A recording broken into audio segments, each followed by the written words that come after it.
Christine adalah seorang wanita yang tinggal di Bohol, Filipina. Dia merupakan isteri kepada Jose Rodriguez dan hidup sebagai suri rumah. Dia telah lama berkahwin dan belum mempunyai zuriat. Dia sering menghabiskan masanya mengemas rumah dan menjaga kebunnya yang terletak di belakang bukit. Jose bekerja sebagai pengawal keselamatan dan menjaga perumahan orang-orang kaya di situ. Dia sering kerja pada waktu malam dan hanya tiba di rumah setelah terbitnya matahari. Kehidupan Christine agak normal dan kelihatan gembira bersama suaminya. Namun begitu, Christine menyembunyikan rahsia yang sangat gelap dari suaminya. Dia datang dari keturunan yang menyimpan saka sejak beberapa keturunan. Ketika remaja, ibunya mewasiatkan saka tersebut kepada Christine. Apabila malam menjelma, setelah suaminya bergerak keluar untuk bekerja, Christine akan keluar secara senyap ke belakang bukit di rumahnya menuju ke kebun yang dimiliki.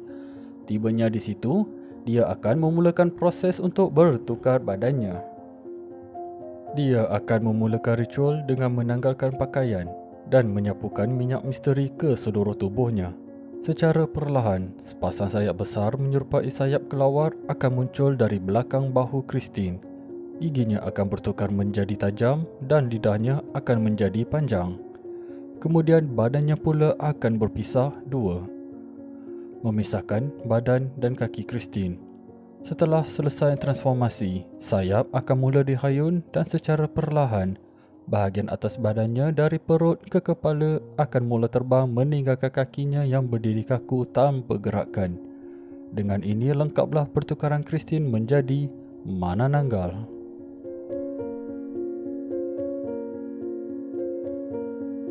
Assalamualaikum Sidang Shadowers. Selamat datang ke video saya hari ini, di mana kita akan mengenali kisah Manananggal, iaitu satu entiti yang popular di dalam kisah rakyat di Filipina. Namanya bermaksud ia yang boleh berpisah, berdasarkan kebolehannya yang boleh memisahkan tubuhnya menjadi dua. Bahagian atas tubuhnya akan tumbuh sepasang sayap yang membolehkannya terbang mencari mangsa. Saka Manananggal diwariskan dalam keturunan. Saka tersebut membawa bentuk seolah anak burung. Apabila hos Manananggal yang lama telah tua dan uzur, saka tersebut akan diwariskan kepada ahli keluarga yang terdekat dengan menelan anak burung tadi. Manananggal akan bermula seperti wanita biasa. Lama-kelamaan, anak burung tadi akan memakan organ dalaman wanita yang menjadi hos barunya.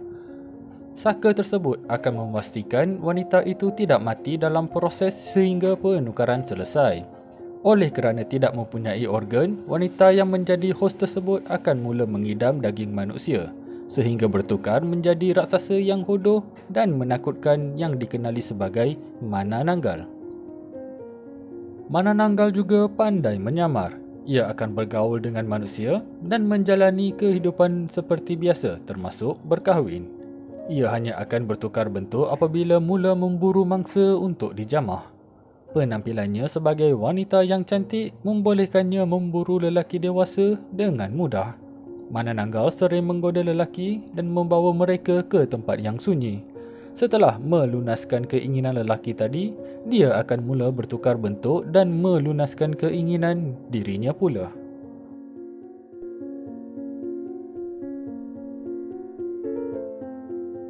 Manananggal adalah pemburu waktu malam. Ia akan terbang dengan senyap dalam usahanya mencari mangsa. Manananggal kebiasaannya akan memburu anak kecil, bayi ataupun wanita mengandung untuk dimakan janin yang dikandungnya. Ini merupakan makanan kegemaran Manananggal. Selepas mengenal pasti mangsa yang sesuai, Manananggal akan mendarat di atas rumah dan menunggu sehingga mangsanya tidur. Setelah kesemua isi rumah lena tidur, Manananggal akan mula bertindak dengan membuat lubang kecil di bumbung rumah. Kemudian, lidahnya yang panjang akan diturunkan secara perlahan untuk mengelakkan mangsa bangun dari tidur. Lidah Manananggal juga berlubang, ini membolehkannya menyedot darah dan organ mangsa dari jauh. Jika mangsanya adalah seorang wanita hamil, Manananggal akan menusuk rahim wanita tersebut. Janin yang dikandung akan mula dihisap keluar dan diikuti dengan organ-organ wanita tersebut. Si ibu dan anak akan menemui ajal dijamah oleh Manananggal. Manananggal sering ditemani oleh seekor burung bernama Tik Tik. Namanya diberi kerana bunyi yang dihasilkan burung tersebut. Kehadiran Manananggal boleh dikenal pasti berdasarkan bunyi burung ini. Menurut kisah, lebih lemah bunyi yang didengari, lebih dekat kedudukan Manananggal dengan mangsa. Ini adalah salah satu taktik penipuan yang digunakan oleh Manananggal untuk mengelirukan mangsanya dengan menyembunyikan kedudukan sebenar.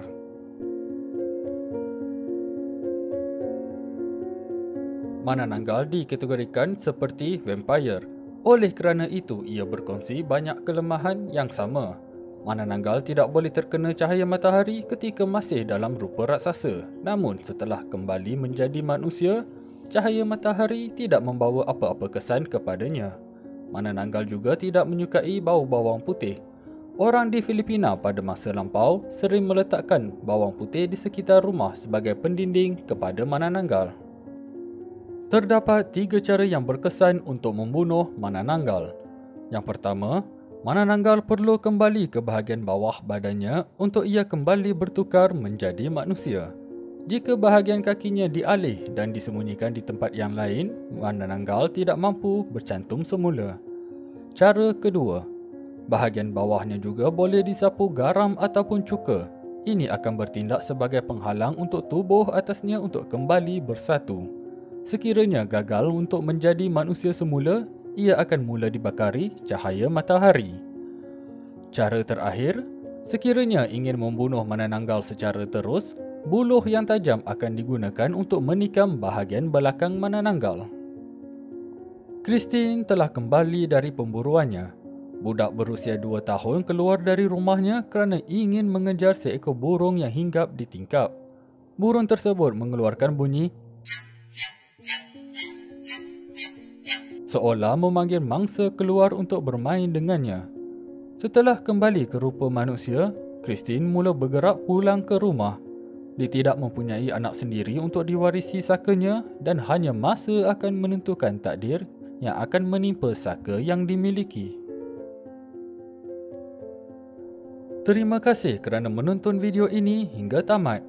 Kepada para lelaki, apakah perasaan anda apabila anda mendapati awek cun yang menggoda anda dan memberikan happy hour secara percuma adalah sebenarnya raksasa yang kini telah menusuk perut dan mula menyedut organ dalaman anda? Apakah ungkapan terakhir yang akan terlintas di fikiran kalian? Komen di bawah hantu atau kisah seram mana yang anda ingin lihat di video seterusnya. Sekian dari saya KG mengucapkan malam tanpa ketenangan untuk semua.